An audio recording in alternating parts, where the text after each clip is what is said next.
Carlos Miller is guilty of nothing. Carlos Miller is absolutely innocent. You're gonna watch the tapes, you've seen already, and what do they show? They show a man who was there with a camera. The man from the Miami Herald said, an expensive camera. He had straps on all over the place. It was obvious to me the guy was a journalist. State just got up here and said, journalists, when a police officer says something, you gotta bow your head and walk away. I submit to you, exactly the opposite is true. In this country, when you're a journalist, your job is to investigate. Not to be led by your hand, where the police want you to see, so they can hide what they don't want you to see. No. When you're a journalist, a real journalist, it's your job to go find the truth. And as long as you're acting within the law, as Mr. Miller was, you have a right to demand and say, no, I'm not moving, I have a right to be here. This is a public sidewalk, I have a right to be here. Now, Mr. Miller didn't even say that. Officer Diego, this is his chart, okay? The instructions were, the order was, move the people off the building, the government center. Mr. Diepo's own chart. They moved them down 1 block. Mr. Miller walks down the block. Nobody has to drag Mr. Miller away. Nobody has to hit him so he starts walking. Nobody has to pull him by the hand. Mr. Miller walks, he follows the order. 2 blocks, all the way down to the overpass near I-95. Nobody's kicking Mr. Miller. Nobody's pushing him. He's going. Why? Because he's following the order. Another block down, he follows the order. You see the video. The protesters leave. Do you see Mr. Miller leaving, running with them? No. Why? He's there to cover the story. What they don't like, police officers, is that he's covering the story from the perspective of the protesters. He's watching the cops. They don't like that. And so they say, you gotta get out of here. You can't be here.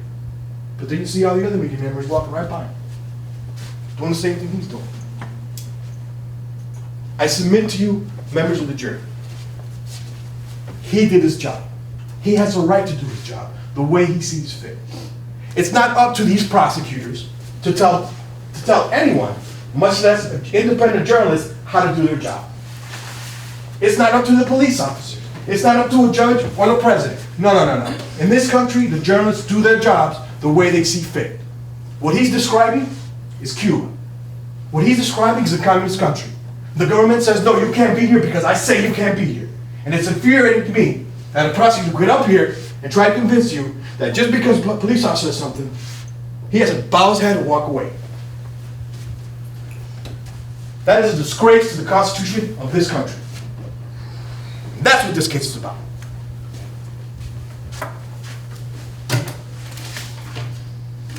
Let's talk about the facts. Let's talk about what happened.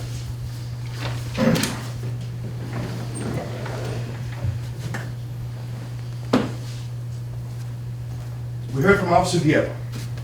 Officer Diepo gets up here, raises his hand, he swears to tell the truth, and he sits here, and he tells you, I'm in charge of the whole thing. I was the boss that night. It's my job to tell everybody what to do.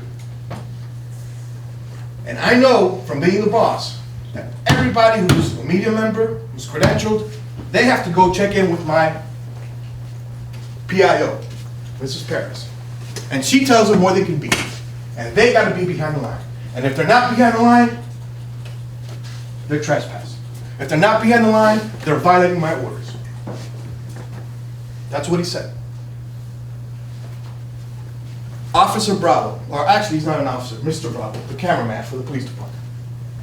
He comes in later on and testifies, and his testimony doesn't match what Officer Diepo said. His testimony said, no, there was people, media people everywhere. Some were behind the line, some were in front of the line. I saw them all over the place. Now, why is that important?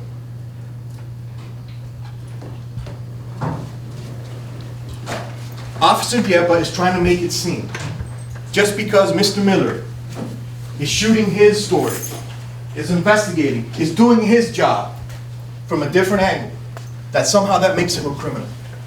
that somehow that makes him guilty of something. Just because that's not what the police want to see on TV. That's not what the police want to be known for. Officer Dieppe testified. He had heard about Carlos Miller before. It was his job to be on top of all this stuff. Think about this. You saw the tapes. You saw the DVDs. There must have been 100 police officers out there, if not more. All of them with batons in their hand and shields, just looking for an excuse to arrest anyone who didn't follow their orders. 200 sets of eyeballs, all those 100 police officers. Not one of them approaches Mr. Miller, arrests him, detains him. Not one of them. 200 other police officers around. Not one of them says a word to Mr. Miller. Except Officer Dieppe, his underling, or his public information officer, Officer Paris. What are the odds that the one officer and his subordinate who are working that day are the only two officers, when there's another 100 officers there, who see him commit a crime? What I'm getting at is, Officer Dieppe knew about him. Officer Dieppe knows that this guy, he does his job from a different angle. His job isn't just say, yes, officer, whatever you want to do, I'll walk over here. No, his job is to say, why is that guy getting beat up? Or why are you guys doing this? And they don't like that. So he was a marked man from the beginning. That's all this is. Why did they leave? Or why did they wait till everybody left to arrest him? So nobody would see it. Thankfully, Mr. Garvin, he was doing his job. God rest his soul. God bless him. He came in here, doesn't know Mr. Miller from Adam, doesn't care about what he's doing. He was just doing his job. And how does this testimony different from Officer Dieppe, Officer Bravo, or Mr. Bravo, and Officer Lopez? Right. Nancy Lopez, was it? Paris, I'm sorry, it's Paris.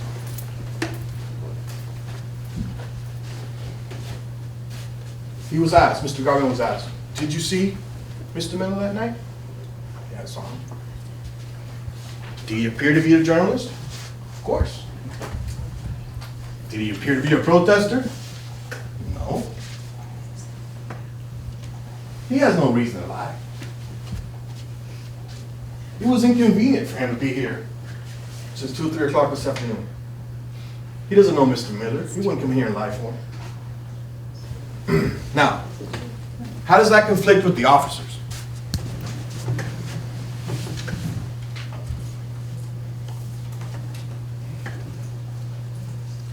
Let's speak about Mr. Bravo again. And Mr. Dieppe. Actually, all three of them. We just talk about them in conjunction.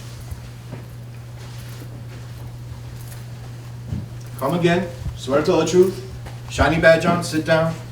They look you in the eye and they lie. Mr. Bravo was challenging authority. He was antagonistic. Wow, that's pretty bad. Number one, it's not illegal. Top of that, when you play the videotape, he's asking the officers, sir, can I be on the sidewalk? Can I be on the sidewalk, sir? 2 or 3 times. Now, yes, he's standing up for what he believes. And that's not illegal. But they try and paint him as some, out of control person who's screaming in people's faces. Now, there comes a point during the video that we saw. Mr. Miller shooting the video. A protester comes up, someone who appears to be a protester. And he's pointing out somebody who's being carried off and getting arrested or whatever. So Mr. Miller tries to shoot the video, and the officers get in the way. And that's where he starts talking about, get out of my effing shot. Okay? Get out of my effing shot. And that's what really caught their attention. And that's the reason he gets arrested later on. That's all this is. We're gonna teach him a lesson, And the way we teach him a lesson is we arrest him, and in the process, we stomp all over the First Amendment and the Constitution. That's all this case is about. It's been that way from the beginning. No matter what they get up here and say now, there's nothing I've said. There's nothing I've said. None of the facts. I haven't changed any facts. Everything I've talked about, you've seen on the videotape, and I can tell by the nods on your heads, you remember it the way I'm talking about. So now, where do we go from here?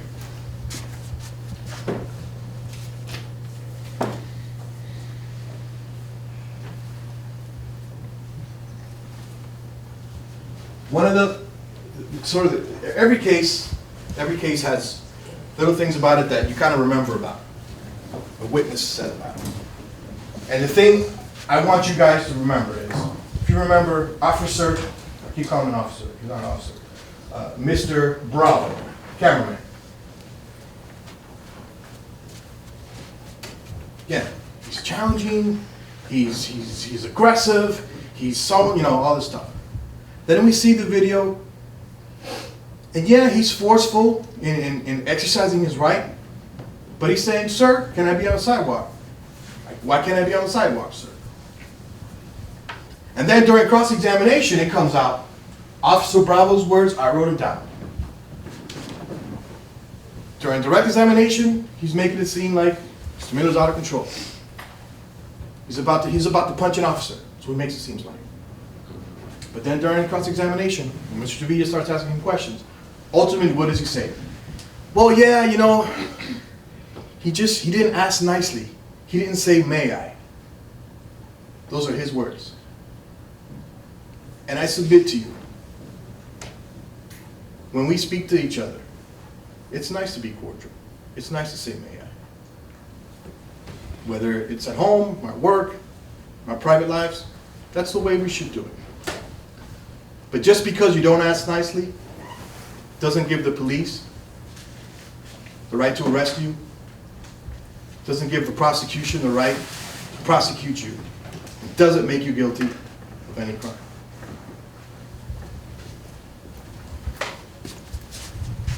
These are the jury instructions that the judge has prepared. And the judge is going to give you a copy of all of these when you go back to decide what you want to do in the case and to reach your verdict. The jury instructions talk about, what the elements are that the prosecutor was talking about. It's very important that you read them carefully. And it's not too much reading. So I know it's kind of late at night, but it's not too much reading. And it says, one of the things that it says is, a person accused of resisting an officer without violence is lawfully permitted to resist or oppose orders or commands from a law enforcement officer if those orders or commands are not lawful. In other words, if the police are asking you to do something when they don't have a right to, get off this sidewalk, and you have a right to be there, you lawfully can say no. Legally can say no. In this country, you should say no, because that's how we protect our rights against the government.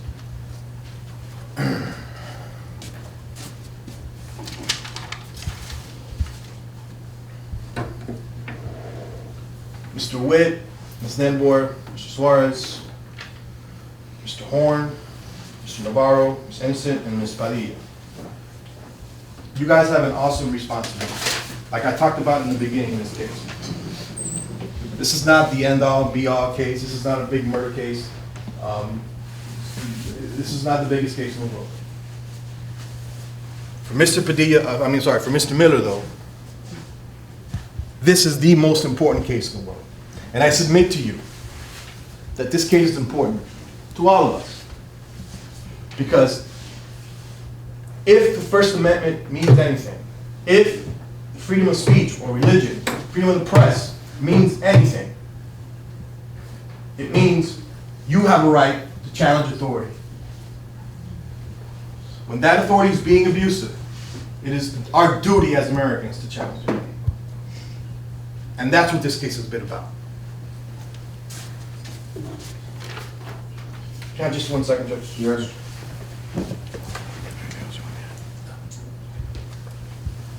Members of the jury, it's getting late. I don't want to take any more of your time. In a few minutes, after the prosecutors get their second chance to talk to you, you're going to go back to the jury. Now, I don't know what they're going to get up here and say. I mean, obviously that's up to them. But the bottom line is, everything you've seen and everything you've heard in this case, you can just go back to the video and see. I'm not making anything up. You heard the testimony yourselves. And the bottom line is, in this country, when you stand up for yourself, when you stand up to police requiring or requesting or imposing an illegal or unlawful order, it is our duty as Americans. Objection, golden rule, invading the prompts of the jury. Sustained. You have a right under the law to say no. And that doesn't mean you're a criminal. In a few minutes, like I said, you're going to have a chance to go back there. I urge you to find a defendant not guilty. The bottom line in this case is he did nothing wrong. He's not a criminal. He is not guilty. Thank you. Thank you.